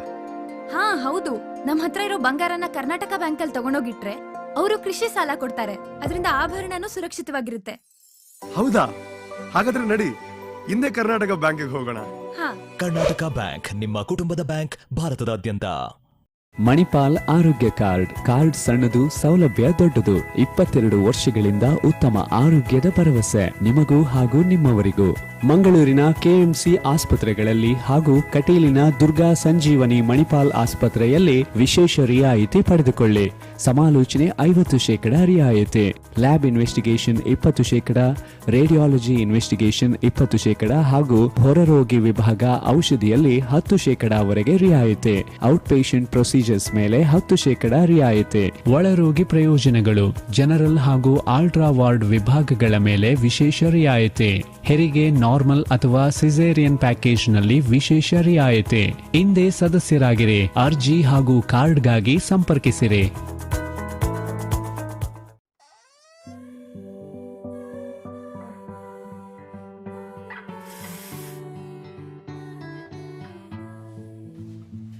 ನಿಮ್ಮ ಮಗುವಿಗೆ ನೀವು ನೀಡಬಹುದಾದ ಅತ್ಯುತ್ತಮ ಕೊಡುಗೆ ಎಂದರೆ ಅವರ ಉತ್ತಮ ಭವಿಷ್ಯ.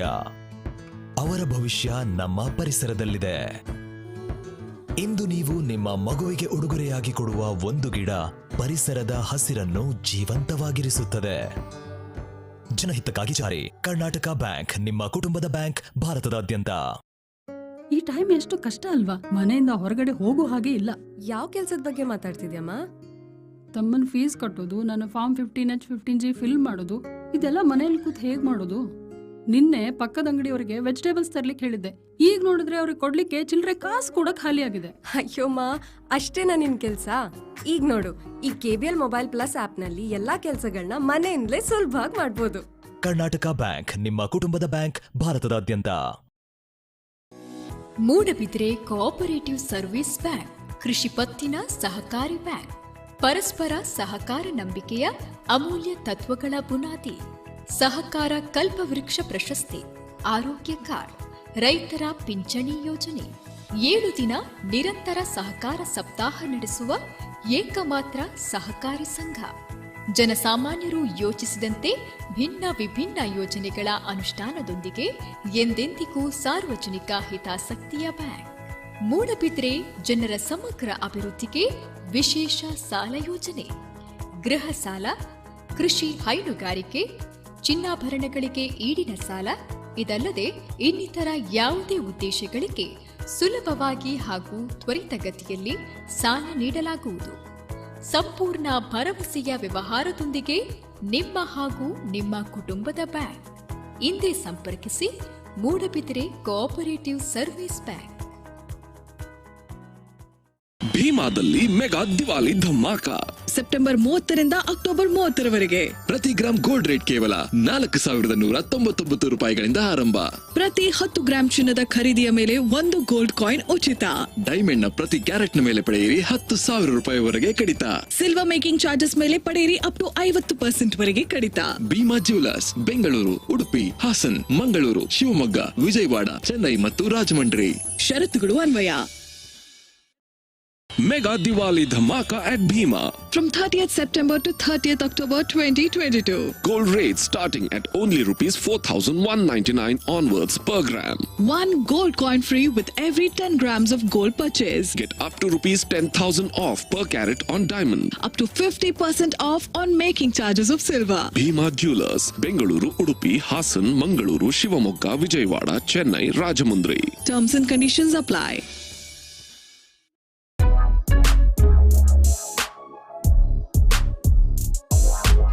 ಈಗಿನ ಕಾಲದಲ್ಲಿ ಪ್ರತಿಯೊಬ್ಬರು ಕೆಮಿಕಲ್ ಮಿಶ್ರಣ ಆಹಾರ ತಿಂದು BP ಶುಗರ್ ಬಂತು ಅಂತ ಚಿಂತೆ ಮಾಡ್ತಾರೆ. 24 ಧಾನ್ಯಗಳನ್ನ ನೀರಿನಲ್ಲಿ ನೆನೆಸಿ ನೆರಳಿನಲ್ಲಿ ಒಣಗಿಸಿ ಮಣ್ಣಿನ ಮಡಿಕೆಯಲ್ಲಿ ಹದವಾಗಿ ಹುರಿದು ಸಾಂಪ್ರದಾಯಿಕ ಪದ್ಧತಿಯಲ್ಲಿ ತಯಾರಾಗಿದೆ ಜೀನಿ. ಸಿರಿಧಾನ್ಯಗಳ ಸಿರಿ ಜೀನಿ ಕುಡಿಯಿರಿ, ಆರೋಗ್ಯವಾಗಿರಿ.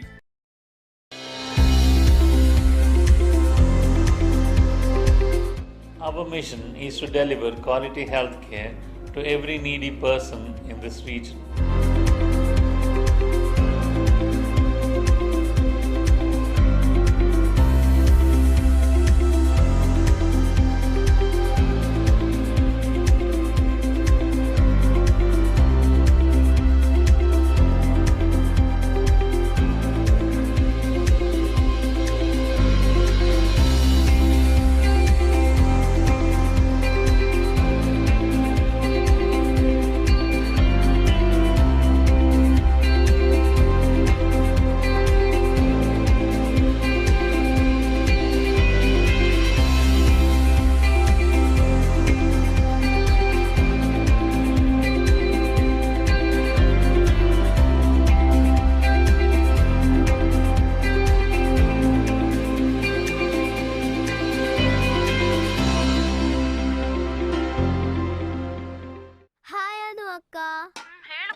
ನಾಳೆ ನೀನು ಮದ್ವೆದ ಸಾರಿ ತಕೊಳ್ಳಿಕ್ಕೆ ಬರ್ತೀಯ ಅಲ್ವಾ?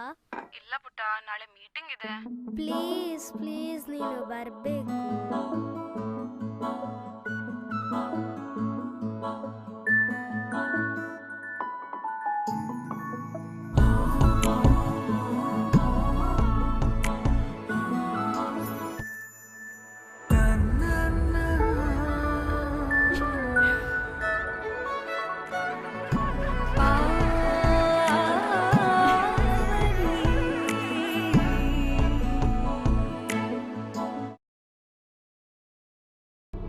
We have one life, one body, one chance.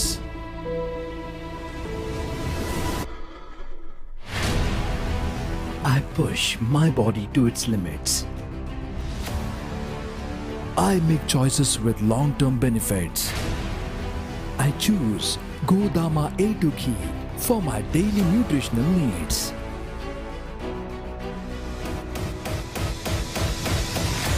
Keeps my heart healthy. I choose Godama A2 Ghee. SDCC bank doctor M N Rajendra Kumar ಅವರ ಸಾರಥ್ಯದಲ್ಲಿ ಯಶಸ್ವಿಯಾಗಿ ಕಾರ್ಯನಿರ್ವಹಿಸುತ್ತಿರುವ ಬ್ಯಾಂಕ್. ಸತತ 19 ವರ್ಷಗಳಿಂದ ರಾಜ್ಯ ಅಪೆಕ್ಸ್ ಬ್ಯಾಂಕ್ ಪ್ರಶಸ್ತಿ ಹಾಗೂ 18 ವರ್ಷಗಳಿಂದ ನಬಾರ್ಡ್ ಪ್ರಶಸ್ತಿ ಪುರಸ್ಕೃತ ಏಕೈಕ ಸಹಕಾರಿ ಬ್ಯಾಂಕ್. ಜನಸಾಮಾನ್ಯರು ಯೋಚಿಸಿದಂತೆ ಭಿನ್ನ ಭಿನ್ನ ಯೋಜನೆಗಳ ಅನುಷ್ಠಾನದೊಂದಿಗೆ ಎಂದೆಂದಿಗೂ ಸಾರ್ವಜನಿಕ ಹಿತಾಸಕ್ತಿಯ ಬ್ಯಾಂಕ್. ದಕ್ಷಿಣ ಕನ್ನಡ ಉಡುಪಿ ಜಿಲ್ಲೆಯ ಜನರ ಸಮಗ್ರ ಅಭಿವೃದ್ಧಿಗೆ ವಿಶೇಷ ಸಾಲ ಯೋಜನೆ. ಗೃಹ ಸಾಲ, ಕೃಷಿ ಹೈನುಗಾರಿಕೆ, ಶೈಕ್ಷಣಿಕ ಸಾಲ, ವ್ಯಾಪಾರ, ವಾಹನ ಸಾಲ, ಚಿನ್ನಾಭರಣಗಳಿಗೆ ಈಡಿನ ಸಾಲ, ಇದಲ್ಲದೆ ಇನ್ನಿತರೆ ಯಾವುದೇ ಉದ್ದೇಶಗಳಿಗೆ ಸುಲಭವಾಗಿ ಹಾಗೂ ತ್ವರಿತಗತಿಯಲ್ಲಿ ಸಾಲ ನೀಡಲಾಗುವುದು. ಹೆಚ್ಚಿನ ಮಾಹಿತಿಗಾಗಿ ಕೂಡಲೇ ನಿಮ್ಮ ಹತ್ತಿರದ ನಮ್ಮ ಶಾಖೆಗಳನ್ನು ಸಂಪರ್ಕಿಸಿ. ಎಸ್ಡಿಸಿಸಿ ಬ್ಯಾಂಕ್, ದಕ್ಷಿಣ ಕನ್ನಡ ಜಿಲ್ಲಾ ಕೇಂದ್ರ ಸಹಕಾರಿ ಬ್ಯಾಂಕ್, ಪ್ರಧಾನ ಕಚೇರಿ, ಉತ್ಕೃಷ್ಟ ಸಹಕಾರಿ ಸೌಧ, ಕೊಡಿಯಲ್ ಬ್ಯಾಂಕ್, ಮಂಗಳೂರು. ಸಂಪೂರ್ಣ ಭರವಸೆಯ ವ್ಯವಹಾರದೊಂದಿಗೆ ನಿಮ್ಮ ಹಾಗೂ ನಿಮ್ಮ ಕುಟುಂಬದ ಬ್ಯಾಂಕ್.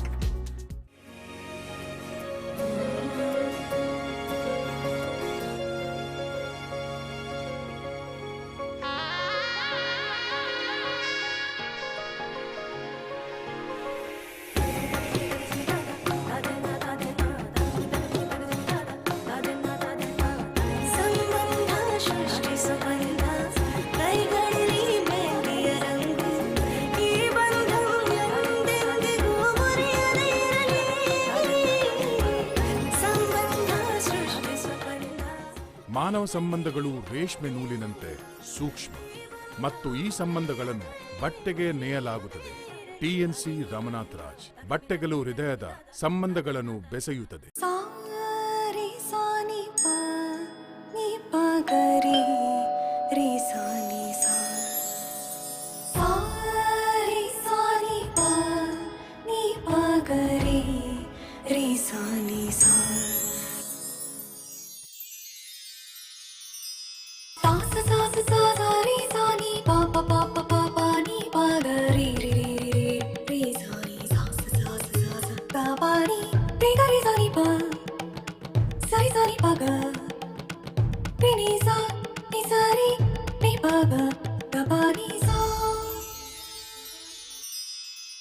ಸುಮಾರು 70 ವರ್ಷಗಳಿಂದ ನಿಮ್ಮ ಎಲ್ಲಾ ಸಂಭ್ರಮದಲ್ಲಿ ನಾವು ಜೊತೆಯಾಗಿದ್ದೇವೆ. ಕಾಲ ಬದಲಾಗ್ಬೋದು, ಆದ್ರೆ ನೀವು ನಮ್ಮ ಮೇಲಿಟ್ಟಿರೋ ನಂಬಿಕೆ ಅಲ್ಲ. ಪರಂಪರೆಯಿಂದ ಪರಂಪರೆವರೆಗೂ ಎಲ್ಲಾ ಸಮಾರಂಭಗಳಿಗೆ ನೂತನ್ ಕ್ಲಾತ್ ಸೆಂಟರ್ ಮಡಂತ್ಯಾರ್.